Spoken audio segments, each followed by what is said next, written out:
2 weeks ago, we started a 5-week exploration called Unity Rocks, the 5 founding stepping stones, spiritual principles that really have the capacity to transform your life. The first principle is God is, the foundation. And we talked about who or what is God. And we affirm together every Sunday morning that there's one power and one presence in our life that's active in our life and in the universe. It's life itself. God is that life.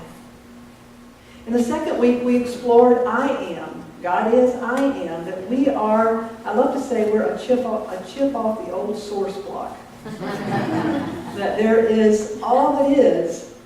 We are an expression, an individualized, unique expression of all that is, and therefore we are inherently good. We are not born into sin. You could say we're born into perhaps a state of dreaming, waking up to the truth of who we are, but we're born into a state of perfection. And so God is, I am, is the foundation. It is the premise. And the next 3, think it, pray it, live it, are the way we begin to practice the presence. We practice this premise. So today we explore Unity's 3rd principle, spiritual teaching, which summarized says, many of you have heard this, thoughts held in mind produce after their kind. It's a catchy way to remember it. Thoughts held in mind produce after their kind. In Hawaii, the Hawaiians say, where thought flows. In Hawaii, I got too many loops going around and around in my head. I want to get it exactly right, so I will not misquote what they teach in Hawaii. Because it's quite powerful and very similar. In Hawaii, they say, energy goes where thought flows. Energy goes where thought flows. Quantum science tells us now the same thing, the observer effect, that our thoughts, we know, are very, very powerful things. That just as words serve to communicate in a physical sense, our thoughts, and when we say thought, it's really the thought, emotion package linked together, are far more powerful because that's how we communicate in the spirit realm, in the unseen realm. And so the mind becomes the meeting place for the seen and the unseen. The mind is the medium. And as change takes place in our life, our thoughts, our mind is the first place this begins to happen. So all of us have got all these reruns running of things we used to believe, we've heard, we thought. Some of them still true, some of them are not. Can you recall something perhaps that you absolutely believed with everything in you was true? Just go back to when you were a teenager. Would have banged your life on it. Or maybe just go back to this morning or a week or 2 ago. Something we really believed and thought was true and then found out later it was not true. Well, here are some things, 3 things from 3 different experts who they absolutely bet the bank on it, believing this was true, only to realize it was not. This telephone has too many shortcomings to be seriously considered as a means of communication. The device is inherently of no value to us. Western Union.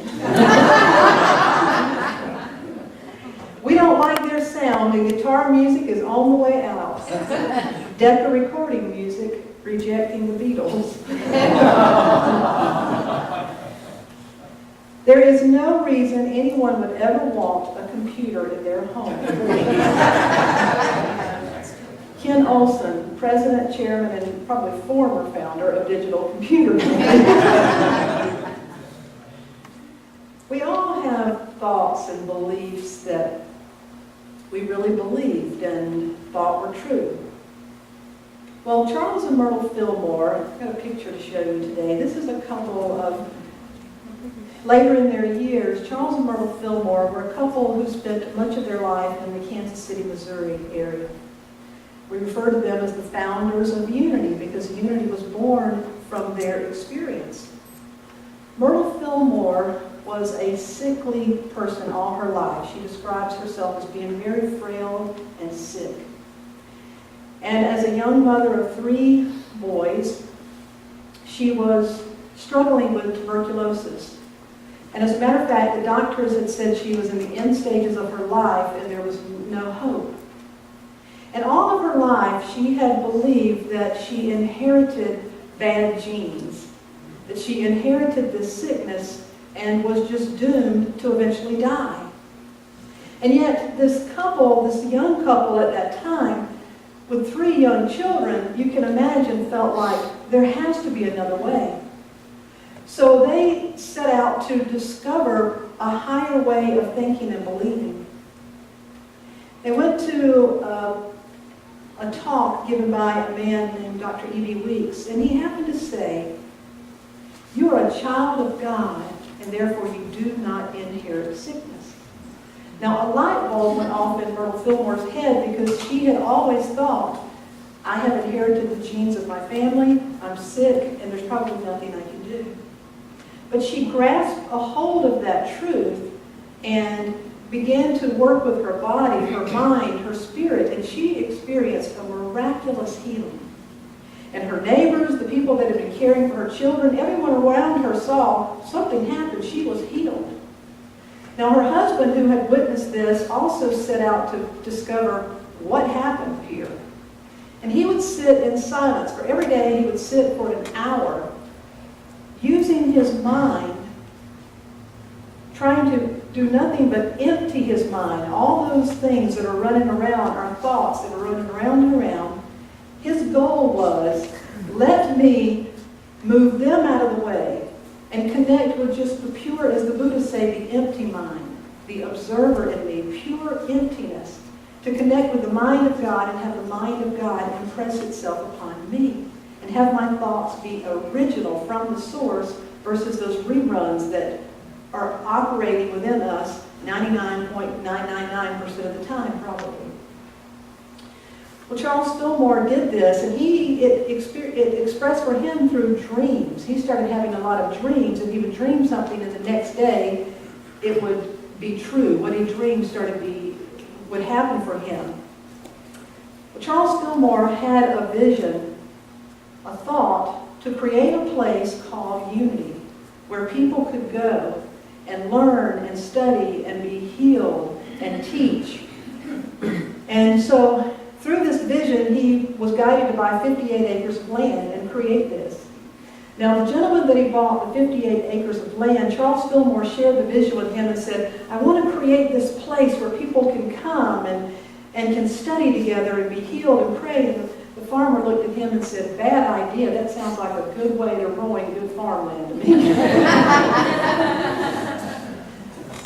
But I'd like to show you what that idea turned into.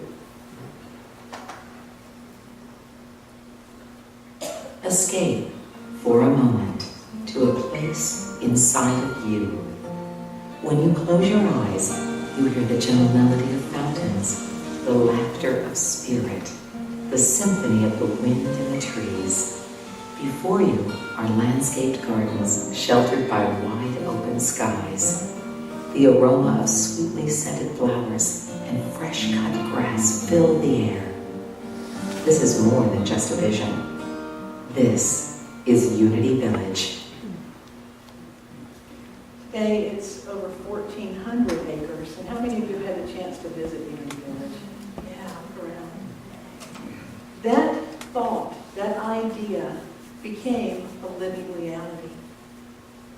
And our third spiritual principle, thoughts held in mind, produce after their kind, is the entry point. It's the foundational doorway, if you will, to beginning to understand the power of our mind.